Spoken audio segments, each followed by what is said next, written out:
My son promised I could stay in the guest house for retirement, but after he married her, my daughter-in-law declared, "That space is now my meditation studio, find somewhere else to rot."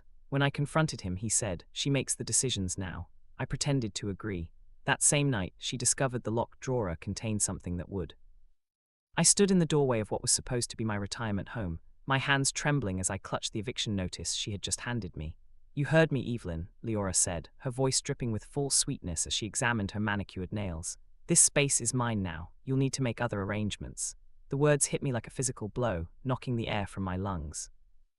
I had spent 30 years raising Adrian alone after his father died, sacrificing everything, controlling every aspect of our lives to ensure he succeeded, and this was how it ended.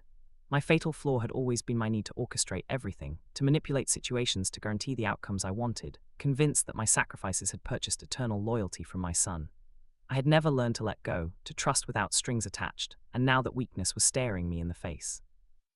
Behind Leora, Adrian shifted uncomfortably, his eyes darting everywhere except toward me.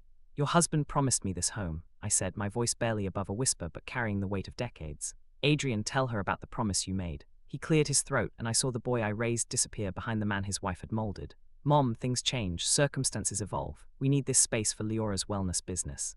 I stepped forward, feeling heat rise in my chest. "After everything I sacrificed for you, after I gave up my career, my friends, my entire life to make sure you had every opportunity."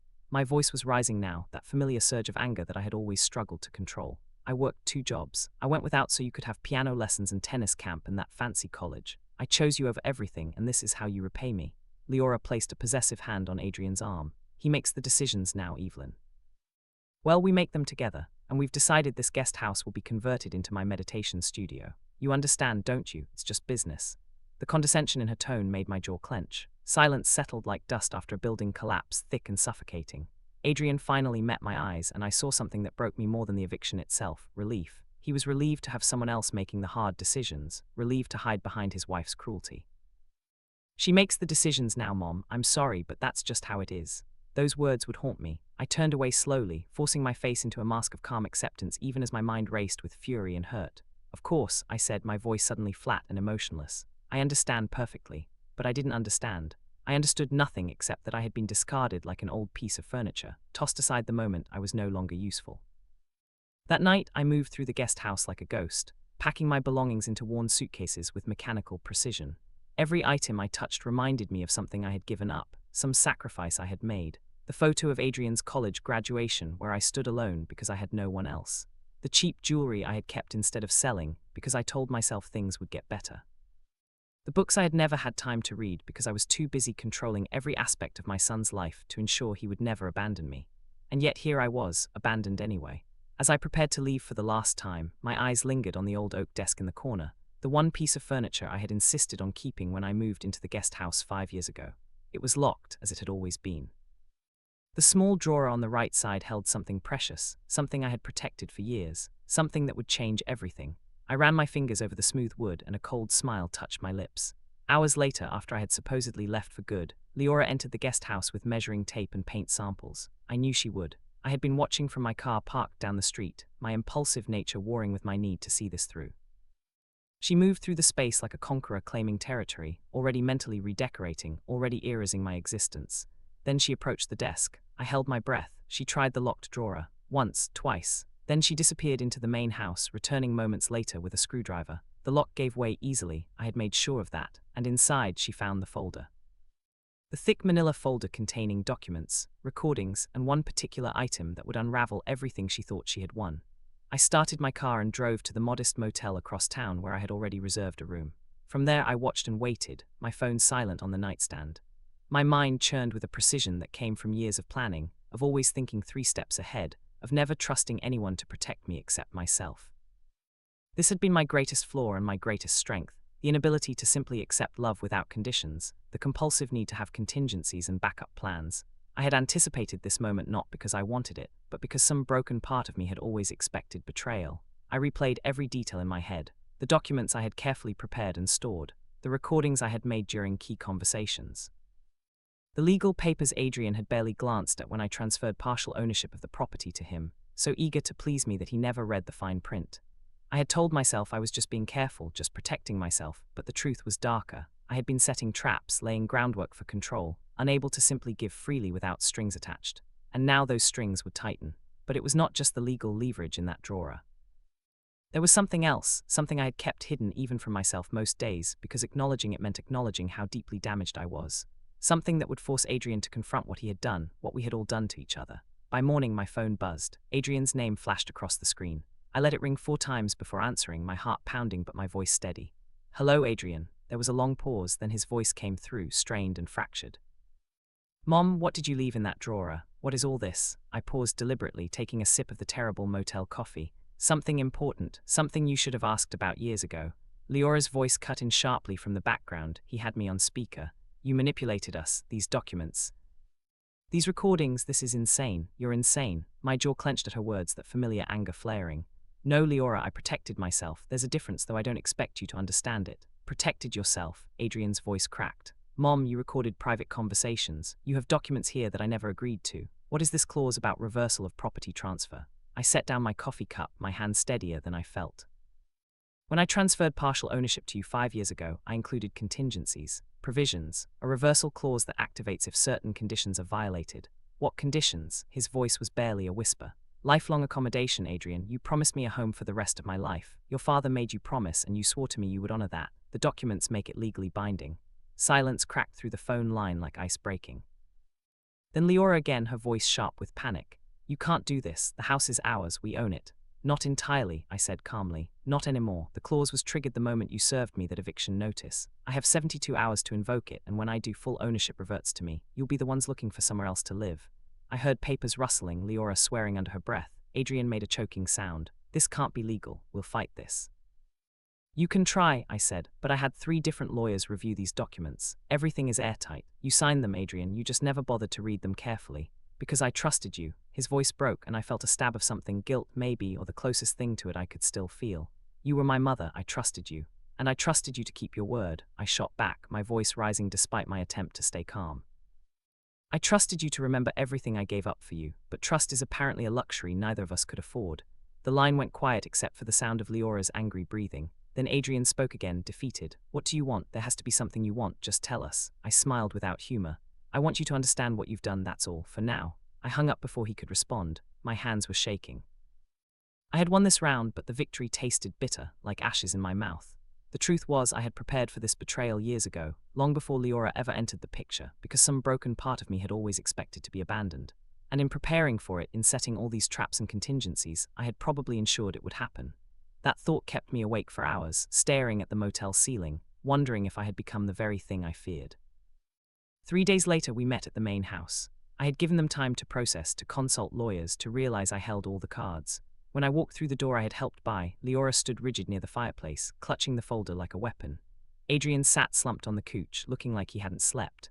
The house smelled different already, like Leora's expensive perfume had replaced the scent of the home I remembered. "Recorded us," Leora said without preamble, her voice tight with barely controlled rage. "Multiple conversations over the past 2 years. Do you know how illegal that is?" I set my purse down on the entry table, moving with deliberate calm. "In this state, only one party needs to consent to recording. I was that party. Everything I did was legal." "Legal doesn't make it right," Adrian said quietly, finally meeting my eyes. "Why would you do this, Mom? Why would you spy on us?" "Because I know what it means to be left with nothing," I said, my voice soft but firm. "I know what it feels like to sacrifice everything and have it thrown back in your face. I wasn't going to let that happen again." Leora scoffed, "Packing now. This doesn't change anything. You can't seriously think we're going to just hand over the house. We'll fight this in court if we have to." I tilted my head, studying her. She was younger than me, prettier, more polished. Everything I had given up the chance to become because I was too busy raising Adrian alone. "You can try, but I have recordings of Adrian promising me lifelong residence. I have the signed documents. I have witnesses to our original agreement. What do you have?" "We have the deed," Leora snapped. "Partial ownership," I corrected. "With conditions you violated." Adrian stood up suddenly. "Enough, both of you, just stop." He ran his hands through his hair, a gesture I recognized from his childhood when he was overwhelmed. "Mom, please, there has to be another way. We can work something out. You can stay in the guest house. We'll figure it out." "Will we?" I asked. "Because 3 days ago your wife told me to rot somewhere else. You stood there and let her. You told me she makes the decisions now." He flinched. "I was wrong. I shouldn't have said that. I was wrong." The admission hung in the air. Leora whirled on him. "Adrian, don't you dare back down now. She's manipulating you. This is what she does." "Is it?" I asked her directly. Or am I just refusing to be discarded like trash after giving 30 years of my life to raise him? We locked eyes, and I saw her recognize something in me, a willingness to burn everything down rather than lose. It frightened her. I could see it. Good. I reached into my bag and pulled out a small flash drive, setting it on the coffee table between us. There's one more thing you need to see. Adrian stared at the drive like it might explode. What is that? Plug it in. My voice left no room for argument. With trembling hands, he retrieved his laptop from the study and connected the drive. The video file loaded.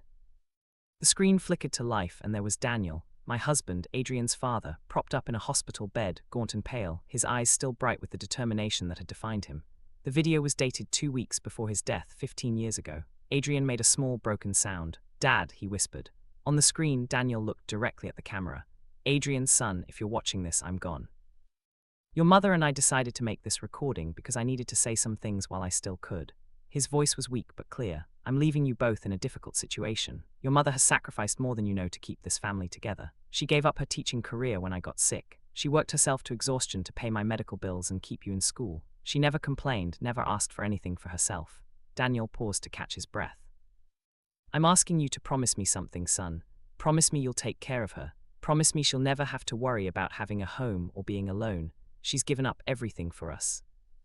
This is the one thing I need to know before I go, that she'll be protected, that she'll always have family to rely on." Tears rolled down Adrian's face as his father continued. "Your mother is strong, but she shouldn't have to be strong alone anymore. She's earned the right to rest, to be cared for, to have security.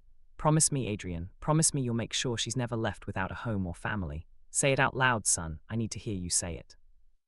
On the video, younger Adrian's voice came from off camera, choked with tears. "I promise, Dad, I promise I'll take care of Mom. She'll always have a home with me. Always, I swear it." Daniel smiled, satisfied. "Good boy, that's all I needed to hear. Take care of each other." The video ended. The room was absolutely silent except for Adrian's ragged breathing. He stared at the blank screen, his face crumbling. "I don't remember this," he said finally, his voice breaking. "I was there, I made that promise, but I had blocked it out. The grief was too much and I forgot. You weren't meant to remember," I said quietly, my own eyes burning. "I kept this video private because I thought I would never need it. I thought you would keep your promise on your own, that the man you became would honor his father's dying wish without needing to be reminded." Leora had gone pale, stepping back from both of us. "This isn't fair. You can't use a dead man's words to manipulate." "I'm not manipulating anyone," I exploded, my temper finally breaking free. "I'm reminding my son of who he used to be, of what he promised, of what he's become." My voice shook with anger and pain. "You waltzed into this family and decided I was disposable. You decided my decades of sacrifice meant nothing. But you don't get to erase me. You don't get to make me disappear because I'm inconvenient." Adrian closed the laptop slowly, his hands trembling.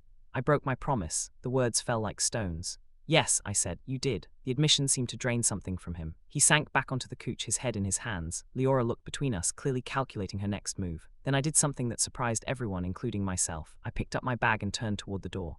"Wait," Adrian said. "Where are you going?" I stopped but didn't turn around. "I'm leaving, but the house, the documents, the reversal clause. I'm not taking the house back." Both of them froze, confusion clear on their faces. I finally turned to look at them. "I could invoke that clause. I could force you out, reclaim full ownership, make you feel exactly what you made me feel. And part of me wants to. God, part of me wants to watch you scramble for a place to live, wants to see you panic the way you made me panic." Leora started to speak, but I held up my hand. "But I won't, because becoming like you, Leora, would destroy what's left of who I am. And because forcing my son to honor his promise through legal threats would make me exactly the manipulative person you've accused me of being." I met Adrian's eyes. "I'm not taking the house, but I'm taking something else." "What?" he whispered. "Distance." The word hung in the air like a verdict. "I'm taking my dignity and my self-respect and walking away from both of you. You'll keep the house, keep your meditation studio, keep your perfect life, and I'll keep my freedom from a family that sees me as a burden." Adrian stood up quickly. "Mom, no, please, we can fix this. I'll make it right." "How?" I asked. "By letting me stay in the guest house while your wife resents me every single day. By honoring your father's promise only because I forced you to remember it." "That's not a family, Adrian. That's a prison for all of us." Tears streamed down his face. "I'm so sorry. I'm so sorry I forgot, that I let her, that I failed you."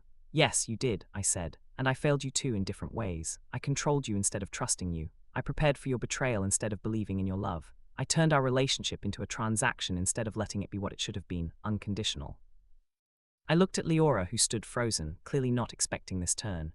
"You won, you got exactly what you wanted. I hope it brings you everything you deserve." The words were not a blessing. I opened the door, then paused one last time. "The reversal clause expires in 48 hours if I don't invoke it. After that, the house is yours completely and permanently." I won't change my mind, but know this, you didn't just lose a house guest. You lost the woman who would have loved your children, who would have been there for you when life got hard, who would have been family. That's what you traded for a meditation studio. The weeks that followed were the strangest of my life. I found a small apartment across town, modest but mine, paid for with the savings I had carefully hidden away over the years, another contingency I had prepared. The guest house remained empty. Leora never converted it into her meditation studio. Every time I drove past the property on my way to the grocery store, I could see it sitting there, dark and unused, like a monument to what we had all lost. Adrian called constantly at first, daily, then every few days, then weekly. I answered occasionally, keeping conversations brief and polite, but I never agreed to visit. I never accepted his invitations to family dinners or holiday celebrations. I sent a birthday card to his house but declined the party invitation. I heard through mutual acquaintances that he and Leora were fighting more, that she had asked why he seemed so depressed, that he had started therapy to deal with the guilt. I felt no satisfaction in this news, only a hollow sadness. One day, 3 months after everything fell apart, Adrian appeared at my apartment. I saw him through the window, sitting in his car for 20 minutes before finally approaching my door. I debated not answering, but something made me open it. He looked older, worn down. "Hi, Mom." "Adrian," we stared at each other. "Can I come in?" he asked. I stepped aside, letting him enter my small space. He took in the modest furnishings, the second-hand couch, the small kitchen. His eyes lingered on the old oak desk I had insisted on keeping, now unlocked and sitting against the wall. "You kept Dad's desk," he said. "I kept a lot of things." I gestured to the couch, and we sat at opposite ends.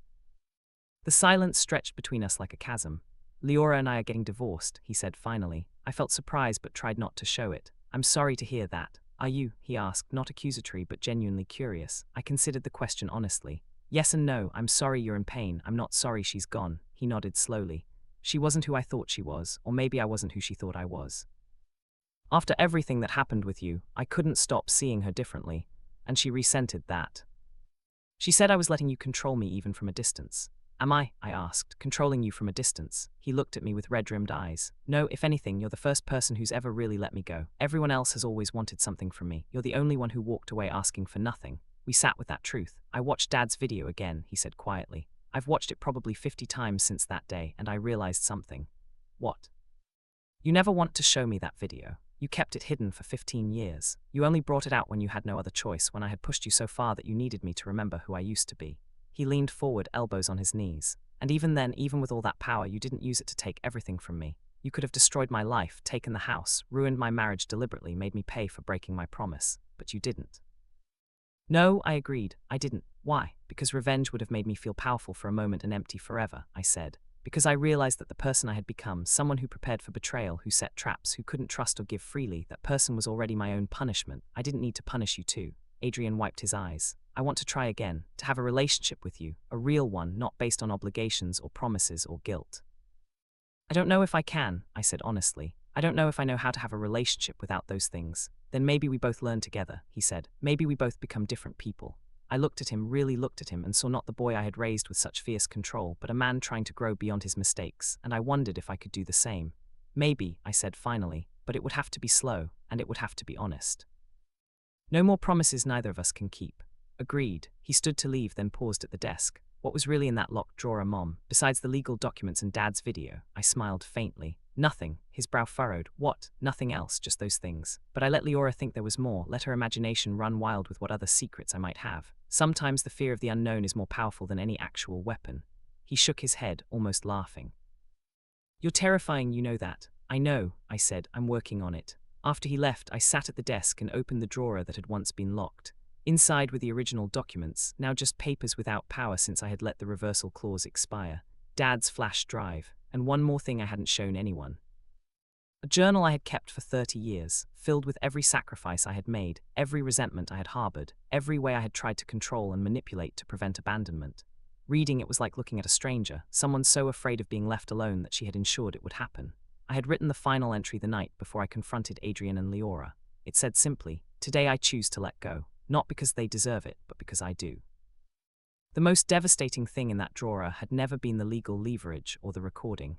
It was the realization that I had prepared for betrayal so thoroughly, had built such elaborate defenses and contingencies, that I had made betrayal inevitable. In trying to prevent abandonment, I had created it. And in finally walking away, in choosing distance and honesty over revenge and control, I had taken the first step toward becoming someone who might actually deserve the unconditional love I had always craved, but never trusted enough to accept. 6 months later, Adrian and I met for coffee once a month. The conversations were stilted at first, then gradually easier. We talked about small things: his new apartment, my book club, the weather. We didn't talk about the past or make promises about the future. We just existed in the present, two imperfect people trying to be better. The guest house eventually sold when Adrian listed the property. He moved to a smaller place, something he could actually afford without Leora's income. He seemed lighter somehow, younger. I kept my modest apartment and my unlocked desk. And sometimes, when I passed the street where the old property had been, I didn't feel loss or anger. I felt something unexpected, relief, because the truth was I had never really wanted that guest house.